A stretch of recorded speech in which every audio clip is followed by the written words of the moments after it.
인도에 있는 삼성 공장에서 노동자들의 불법 파업으로 인도 정부까지 나서는 일이 벌어졌었는데요. 이번 파업으로 인해 삼성은 기업 이미지 실추는 물론이고 어마어마한 손실을 보았다고 합니다. 미국의 한 특파원이 이번 파업은 숨겨진 진실이 있다며 사연 스토리로 사연을 보내주셨는데요. 무슨 진실이 숨겨져 있을지 지금 바로 들어보시죠. 안녕하세요. 월스트리트 저널의 아시아 특파원 에밀리 로버츠예요. 올해로 특파원 생활 5년 차인데 매일매일이 새로운 도전이고 배움의 연속이죠. 제가 처음 특파원이 되겠다고 했을 때 많은 분들이 만류하셨어요. 여자 혼자 아시아 전역을 돌아다니며 취재하는 게 위험하다고요. 하지만 저는 제 꿈을 포기할 수 없었죠. 특파원으로 일하면서 가장 좋은 건 다양한 시각에서 세상을 볼 수 있다는 거예요. 특히 아시아는 정말 매력적인 취재 현장이에요. 급속도로 성장하는 경제, 변화하는 사회, 그리고 그 속에서 살아가는 사람들의 이야기. 매일이 새로운 발견의 연속이죠. 최근에는 주로 인도와 동남아시아 지역을 담당하고 있어요. 이 지역이 새로운 글로벌 생산기지로 부상하고 있거든요. 특히 애플, 구글 같은 세계적인 기업들이 중국을 대체할 새로운 생산기지로 이 지역을 주목하고 있어서 더 관심이 가더라고요. 그러던 어느 날이었어요. 평소처럼 뉴스를 체크하고 있는데 갑자기 눈을 사로잡는 기사가 있었죠.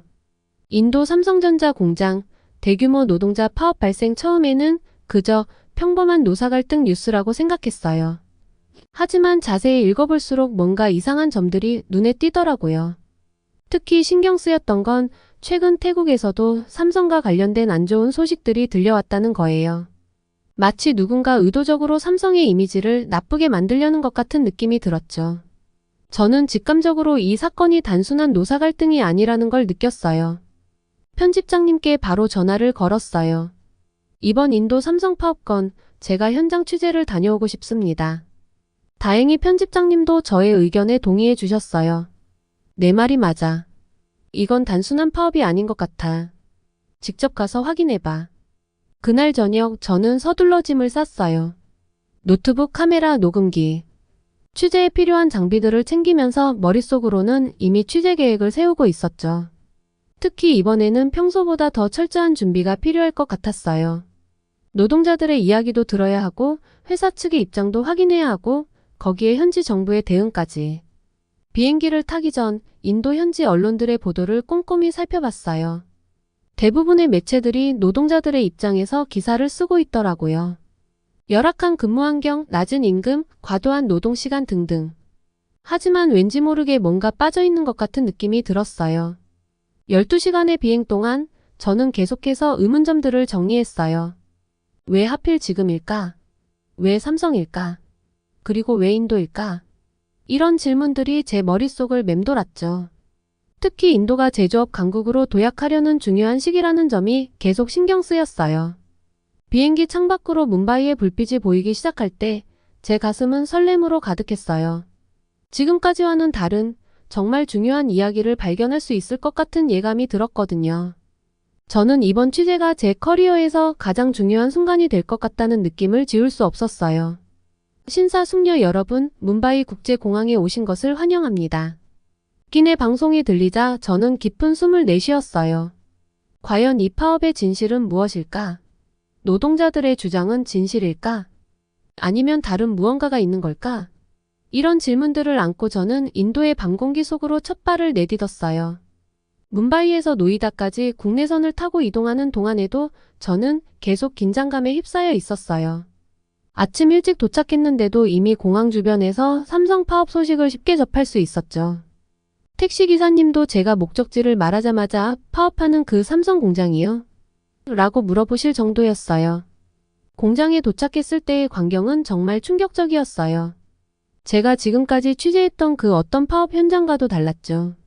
공장 정문 앞에는 1,500명이 넘는 노동자들이 모여 구호를 외치고 있었고 경찰들은 이들을 막기 위해 바리케이드를 설치해 놓은 상태였어요. 심지어 진압복을 입은 경찰들도 보였죠. 임금 인상. 노동자의 권리를 보장하라. 삼성은 노동 착취를 중단하라. 수많은 피켓과 현수막이 공장 앞을 뒤덮고 있었어요.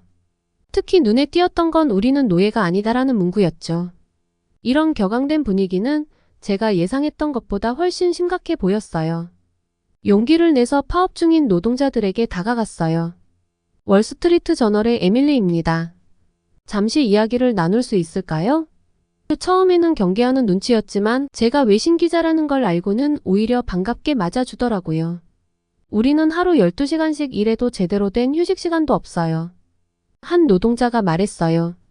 다른 노동자는 화장실도 마음대로 가지 못하고 생산량 때문에 항상 스트레스에 시달립니다.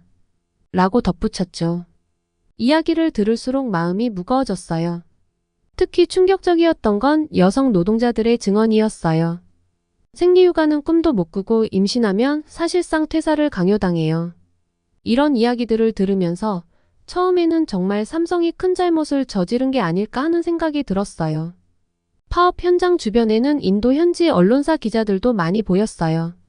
그들과 이야기를 나누어 보니 이번 파업이 인도 전역에서 큰 관심을 받고 있다고 하더라고요. 메이크 인 인디아 정책의 시험대가 될 것이라는 한 기자의 말이 특히 인상 깊었어요. 정부 관계자들도 현장에 나와 있었어요. 그들은 노사 간의 중재를 시도하고 있었지만 양측의 입장 차가 너무 커서 쉽지 않아 보였죠. 한 정부 관계자는 저에게 이번 사태가 인도의 산업 발전에 큰 영향을 미칠 수 있다고 걱정했어요. 취재를 하면서 특이한 점을 발견했어요. 파업 참가자들 중 일부는 마치 누군가의 지시를 받는 것처럼 보였거든요. 구호를 외칠 때도 진정성이 없어 보였고 카메라가 돌아가면 갑자기 격앙된 모습을 보이다가 카메라가 꺼지면 금세 평온해지는 모습이었죠. 날이 저물어갈 무렵 저는 호텔로 돌아와 오늘 취재한 내용을 정리했어요. 겉으로 보기에는 분명 심각한 노동 착취 사건 같았지만 뭔가 이상한 점들이 자꾸 눈에 띄었거든요. 노동자들의 증언도 마치 누군가가 미리 써준 대본을 읽는 것 같은 느낌이 들었어요. 머리맡에 놓인 노트북을 보며 한숨을 쉬었어요. 아직 이 사태의 본질을 파악하기에는 너무 이른 것 같았죠. 하지만 한 가지는 확실했어요. 이건 단순한 노사 갈등 이상의 무언가가 있다는 거예요. 내일은 회사 측 관계자들도 만나봐야겠다고 생각하면서 잠자리에 들었어요. 다음날 태국 현지 언론사에서 일하는 제 친구 메이와 영상통화를 했죠. 에밀리, 태국에서도 삼성이 철수한다는 소문이 파다해. 노동자들 처우가 너무 안 좋다는 게 주된 이유래. 메이의 말을 들으니 더욱 확신이 들었어요. 분명 삼성에 문제가 있는 게 맞다고요. 아시아 전역에서 이렇게 문제가 발생하는 걸 보면 이건 우연이 아닐 거라는 생각이 강하게 들었죠. 호텔 로비에서 아침 커피를 마시며 뉴스를 체크하고 있는데 또 다른 소식이 눈에 띄었어요. 베트남에서도 삼성 공장 근로자들이 불만을 토로하고 있다는 내용이었죠.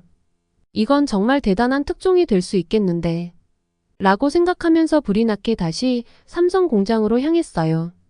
그런데 공장 앞에서 뜻밖의 광경을 목격했어요. 삼성 관계자로 보이는 사람들이 모여서 이야기를 나누고 있더라고요. 저는 취재 본능이 발동해서 그들 가까이에 몰래 다가갔죠. 다행히 제가 아시아에서 오래 살면서 힌디어를 조금 배워둔 게 도움이 됐어요. 그들의 대화를 듣다 보니 뭔가 이상했어요. 이번 파업은 처음부터 이상했어. 우리 직원들이 자발적으로 시작한 게 아닌 것 같아. 한 관리자가 말하더라고요. 다른 사람은 외부 세력이 개입한 것 같다며 걱정하는 눈치였죠. 처음에는 그저 회사 측의 변명이라고 생각했어요. 하지만 그들의 대화를 더 들을수록 뭔가 석연찮은 점들이 자꾸 눈에 띄었죠.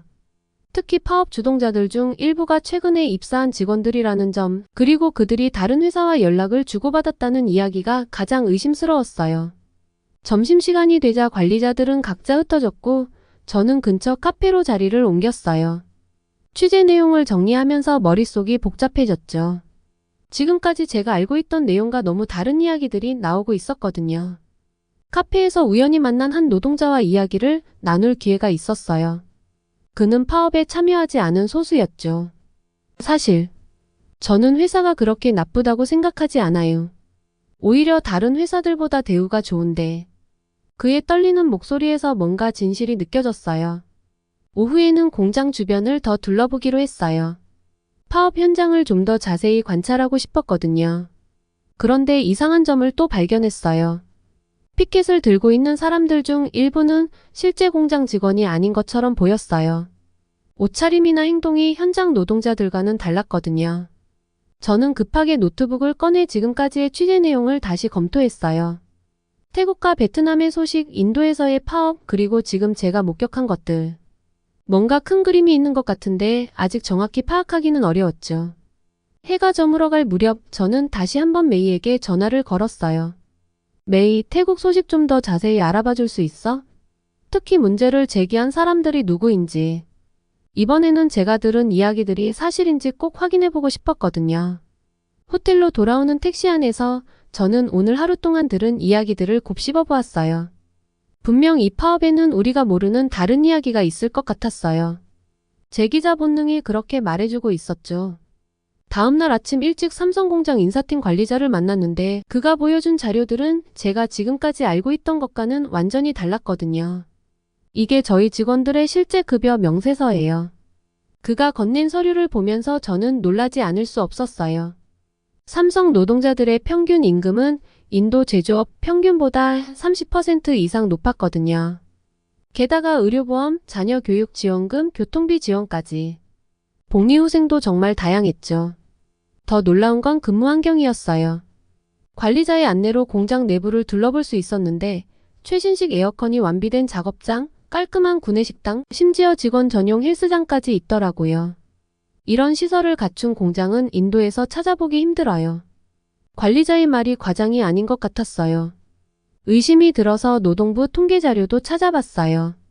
실제로 삼성전자는 인도 내 제조업체 중 노동환경 평가에서 최상위 등급을 받았더라고요. 산업재해 발생률도 업계 최저 수준이었죠.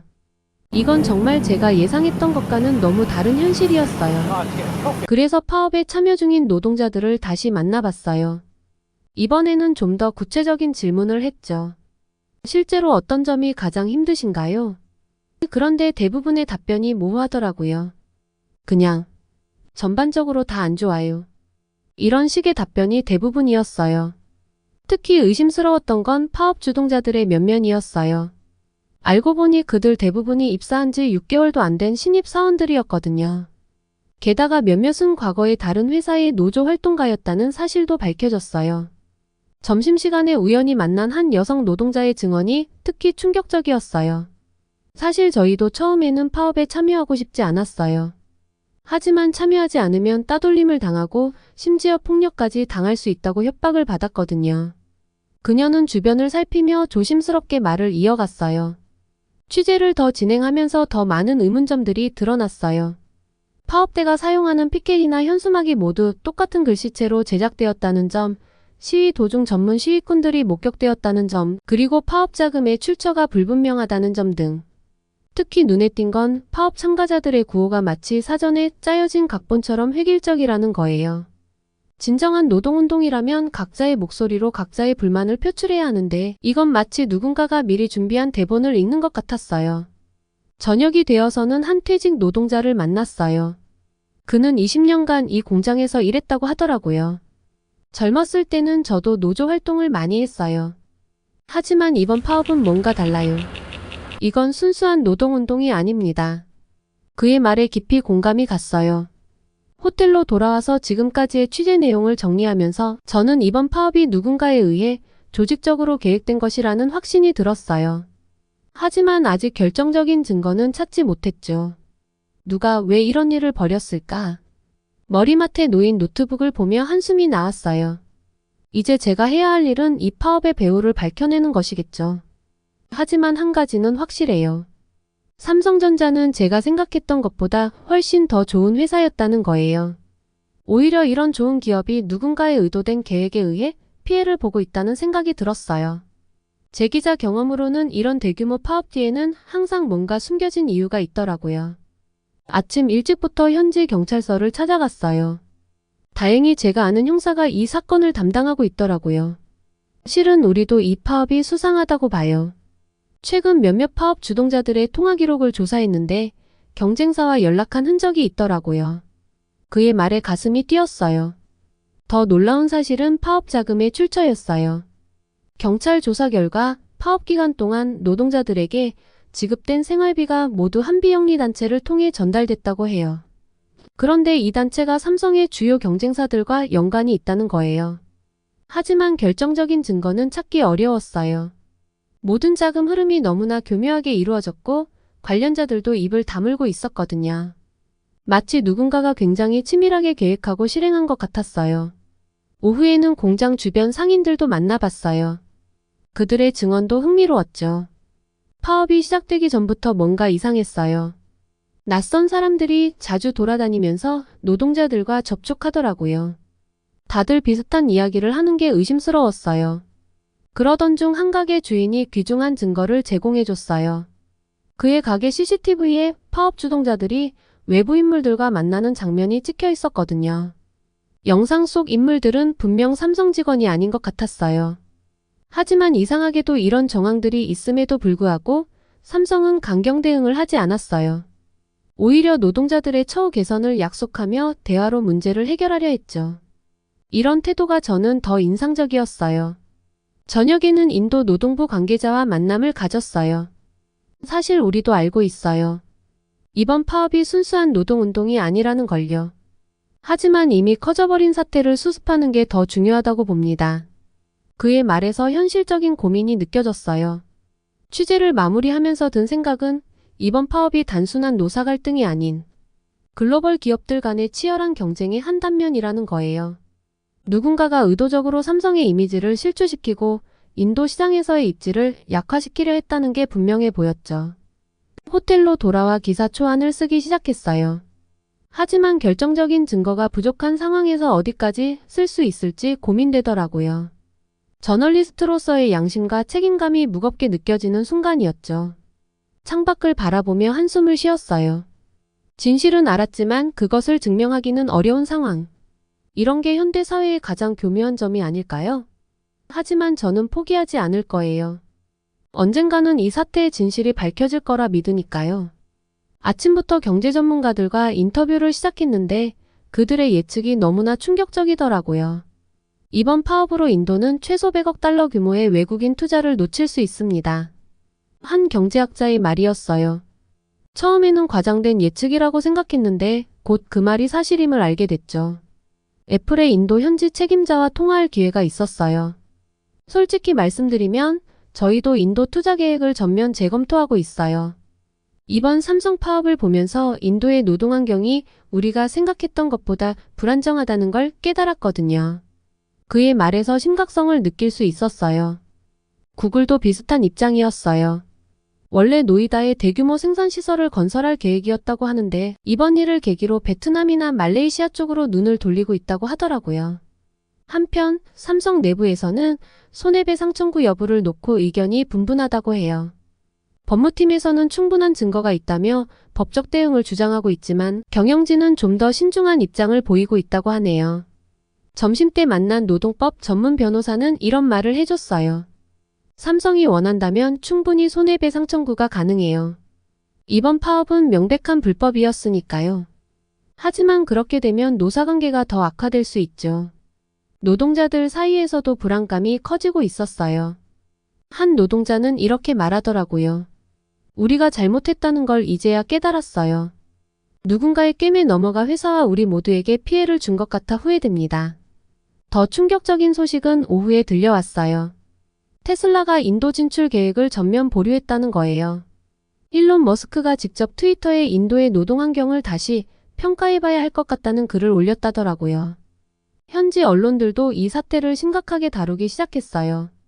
메이크 인 인디아의 위기, 외국인 투자 철수, 도미노, 노동계의 자충수 등의 헤드라인이 신문을 장식했죠. 인도 정부 관계자들의 얼굴도 어두워졌어요. 한 고위 관료는 지난 5년간 쌓아온 신뢰가 한순간에 무너질 수 있다며 걱정하더라고요. 실제로 여러 외국 기업들이 투자 계획을 재검토하고 있다는 소식이 들려왔어요. 특히 중소기업들의 타격이 클 것으로 예상됐어요. 삼성의 협력업체로 일하던 한 중소기업 대표는 우리는 삼성을 믿고 시설 투자까지 했는데 이제 어떻게 해야 할지 모르겠다며 한숨을 쉬었죠. 저녁에는 인도 경제학회에서 열린 긴급 토론회에 참석했어요. 전문가들은 이번 사태가 단순한 노사 갈등을 넘어 인도 경제의 신뢰도에 큰 상처를 냈다고 평가했어요. 호텔로 돌아오는 길에 택시기사님이 한 말이 가슴에 와닿았어요. 우리나라가 발전하려면 외국 기업들이 필요한데 이렇게 해서야 어떻게 발전하나요? 그의 말에서 인도 서민들의 걱정이 느껴졌어요. 밤늦게까지 기사를 쓰면서 이번 사태의 아이러니를 생각했어요. 노동자들의 권리를 주장한다며 시작된 파업이 오히려 수많은 일자리 창출 기회를 날려버린 거예요. 누군가의 계획된 책략에 노란한 결과가 이렇게 크게 나타날 줄은 아무도 몰랐을 거예요. 지난 며칠간의 취재를 정리하면서 제 생각이 얼마나 많이 바뀌었는지 깨달았어요. 처음에는 저도 많은 사람들처럼 삼성이 잘못했을 거라고 생각했어요. 세계적인 대기업이 개발도상국에서 노동자들을 착취한다는 건 흔한 이야기니까요. 하지만 진실은 정반대였죠. 삼성은 오히려 인도에서 가장 모범적인 기업 중 하나였어요. 아침 일찍 마지막 인터뷰를 위해 삼성 공장을 찾았어요. 이제는 익숙해진 정문을 지나면서 불과 며칠 전까지 이곳이 시위대로 가득했다는 게 믿기지 않더라고요. 공장 내부는 이미 정상적인 운영을 재개했고 직원들은 평소처럼 일하고 있었어요. 인사팀 책임자와 마지막 인터뷰를 하면서 더 놀라운 사실을 알게 됐어요. 사실 저희는 이번 파업 전부터 직원들의 처우 개선을 계획하고 있었어요. 임금 인상은 물론이고 교육 지원과 의료 혜택도 확대할 예정이었죠. 그의 말을 들으니 가슴이 아팠어요. 특히 인상 깊었던 건 삼성의 기업 문화였어요. 그들은 직원들을 단순한 노동력이 아닌 함께 성장해야 할 파트너로 여기고 있었거든요. 제가 다니는 월스트리트 저널과 비교해도 결코 뒤지지 않는 수준이었어요. 점심은 공장 구내식당에서 했어요. 직원들과 같은 메뉴로요. 식사의 질도 정말 좋았고 위생 상태도 완벽했어요. 옆자리의 직원과 이야기를 나누었는데 그는 다른 회사에서도 일해봤지만 여기만큼 직원을 배려하는 곳은 없어요라고 말하더라고요. 오후에는 직원 교육 시설을 둘러봤어요. 최신식 컴퓨터실 기술 훈련장, 심지어 외국어 교육실까지 있더라고요. 한 교육 담당자는 우리는 직원들이 더 나은 미래를 꿈꿀 수 있도록 돕고 싶어요라고 말했는데 그 진정성이 정말 와닿았어요. 이런 모든 것들을 보면서 제 마음속에는 작은 꿈이 생겼어요.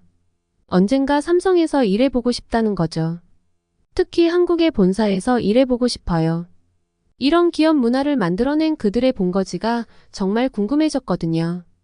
실제로 저는 오늘 아침 한국어 학습 앱을 다운로드 받았어요. 아직은 안녕하세요 정도밖에 못하지만 꾸준히 공부해서 언젠가는 한국어로 인터뷰도 하고 싶어요. 한국은 전쟁의 폐허에서 세계적인 경제 강국으로 성장했잖아요. 그 과정에서 삼성 같은 기업들이 어떤 역할을 했는지 정말 궁금해요. 취재를 마치고 호텔로 돌아오는 길에 제가 알고 있던 우리 신문사의 복리후생과 삼성의 그것을 비교해봤어요. 솔직히 많이 부끄러워졌어요. 우리는 늘 선진국 기업이라고 자부했는데 오히려 배울 점이 많더라고요. 특히 인상 깊었던 건 위기 관리 방식이었어요. 이번처럼 명백한 불법 파업 상황에서도 법적 대응보다는 대화와 타협을 선택한 거예요. 단기적인 손실을 감수하더라도 장기적인 신뢰관계를 중시하는 모습이 정말 인상적이었어요. 저는 오늘 밤 최종 기사를 쓰면서 이 이야기를 어떻게 하면 가장 공정하게 전달할 수 있을지 많이 고민했어요. 한편으로는 불법 파업의 배후를 폭로하고 싶었지만 다른 한편으로는 삼성이 보여준 성숙한 대응을 조명하고 싶었거든요. 결국 이렇게 결론을 내렸어요. 이번 사태는 단순한 노사 갈등이 아닌 글로벌 기업들 간의 치열한 경쟁 속에서 벌어진 하나의 사건이었다고요. 그리고 그 과정에서 삼성은 놀라운 리더십을 보여줬다고요. 이제 저는 뉴욕으로 돌아가요. 하지만 제 마음은 이미 다음 목표를 향해 달리고 있어요. 언젠가는 꼭 한국의 삼성 본사를 취재하고 싶어요. 그들의 기업 문화가 어떻게 만들어졌는지, 어떻게 글로벌 리더가 됐는지 직접 보고 싶어요. 가방을 싸면서 제 노트북에 있는 한국어 학습 파일을 다시 한번 클릭했어요. 안녕하세요. 감사합니다. 아직은 서툴지만 이게 제 새로운 꿈을 향한 첫걸음이 될 거예요. 삼성이 보여준 것처럼 장기적인 관점에서 꾸준히 노력하다 보면 좋은 결과가 있을 거라 믿어요. 이번 취재는 제 인생의 전환점이 된 것 같아요. 단순히 기사 한 편을 쓴 게 아니라 제 미래의 새로운 가능성을 발견했거든요. 저는 이제 더 이상 삼성을 단순한 취재 대상으로 보지 않아요. 제가 꿈꾸는 미래의 직장 그리고 배움의 대상으로 보고 있죠. 지금까지의 사연 어떻게 들으셨나요? 구독과 좋아요 부탁드립니다. 다음에 더 재밌는 사연으로 돌아올게요. 감사합니다.